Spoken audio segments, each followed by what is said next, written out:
Pernah nggak sih ngerasa waktu tuh kayak hilang gitu aja pas lagi asyik nge-scroll video pendek?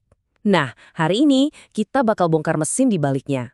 Kita akan lihat algoritma super canggih yang emang dirancang ya buat kita kecanduan.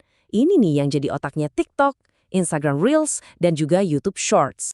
Hayo ngaku deh, kita semua pasti pernah bohongin diri sendiri kayak gini. Bentar aja, 5 menit doang lihat TikTok. Tahu-tahu 1 jam, 2 jam lewat, dan jari kita masih aja nge-scroll. Kenapa bisa gitu ya? Pernah kepikiran nggak sih? Oke, biar kita paham betul, kita bakal bedah ini jadi 6 bagian. Pertama, kita bahas soal kebohongan 5 menit tadi. Terus, kita dalamin gimana sih algoritma ini seakan-akan nge-hack otak kita. Abis itu, kita cari tahu hadiah apa yang sebenarnya diincar sama algoritma ini. Kita juga bakal lihat gimana AI bisa ngelihat isi video. Dan yang paling penting, di akhir, gimana caranya kita bisa ambil alih kendali lagi. Yuk, kita mulai dari bagian pertama. Kebohongan 5 menit. Kita semua tahu rasanya kan? Tapi sadar nggak, di balik janji cuma 5 menit itu, ada sebuah desain yang luar biasa cerdas.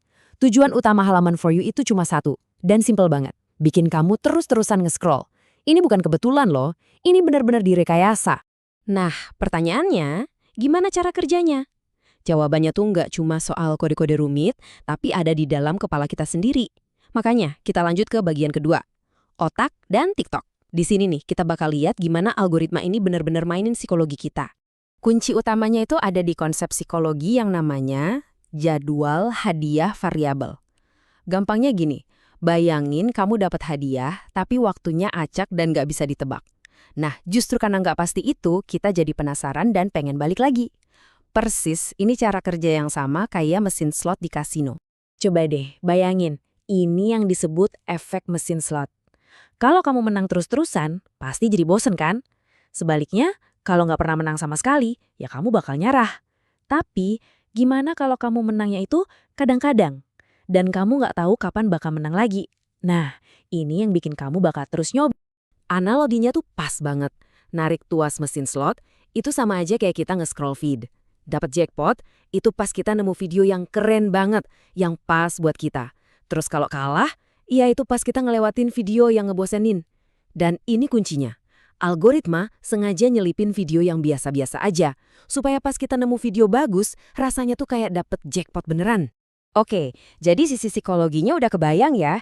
Tapi sebenarnya apa sih tujuan akhir dari algoritma ini? Hadiah apa yang paling dia incar?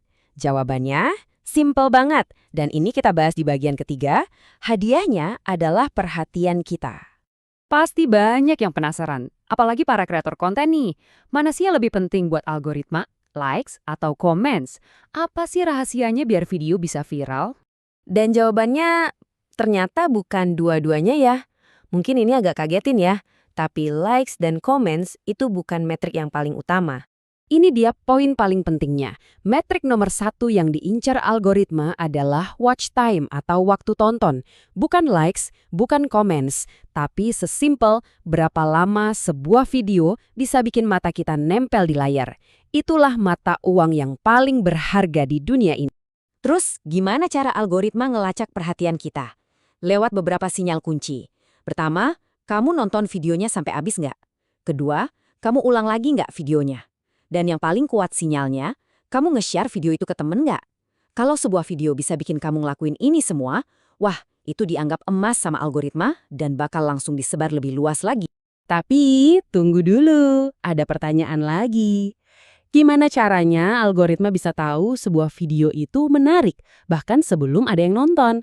Nah, disinilah kita masuk ke bagian 4 yang keren banget. AI punya mata. Ini sisi teknologi yang benar-benar wow.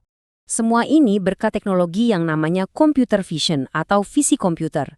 Gampangnya, ini adalah cabang dari AI yang bikin komputer bisa melihat dan memahami isi gambar dan video. Mirip-mirip kayak cara kerja mata dan otak kita. Prosesnya itu cepet banget, instan. Begitu video diupload, AI langsung nge-scan tiap pixel gambar dan ngedengerin audionya. Dia bisa ngenalin objek, wajah, bahkan nerjemahin semua kata yang diucapin.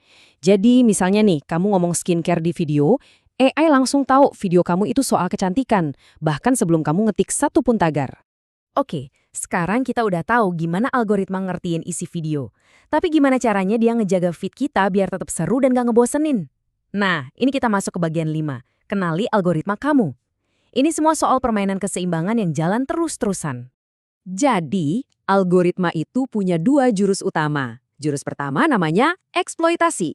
Gampangnya, dia bakal terus-terusan ngasih konten yang dia tahu kamu suka. Kamu suka video kucing? Oke, ini lebih banyak lagi video kucing. Jurus kedua, eksplorasi. Nah, sesekali dia bakal ngetes kamu, ngasih umpan. Misalnya video masak. Kalau kamu nonton, berarti kamu tertarik. Profil minat kamu langsung diupdate saat itu juga. Keseimbangan antara 2 jurus inilah yang bikin feed kita nggak pernah basi. Oke, kita udah bedah sisi psikologinya, udah bedah juga teknologinya. Terus sekarang apa? Nah, kita masuk ke bagian yang paling penting, mengambil alih kendali. Karena dengan tahu semua ini kita jadi punya kekuatan. Pemahaman ini adalah langkah pertama buat ngerebut kembali waktu kita yang berharga. Satu hal yang harus kita ingat baik-baik. Secanggih apapun teknologinya, tujuan utamanya cuma satu, memonetisasi perhatian kamu. Algoritma ini emang brilian banget. Tapi pada akhirnya, ini dirancang untuk tujuan komersial, untuk cari uang. Jadi, ayo kita rangkum 4 poin kuncinya. Dari sisi psikologi, ada efek mesin slot.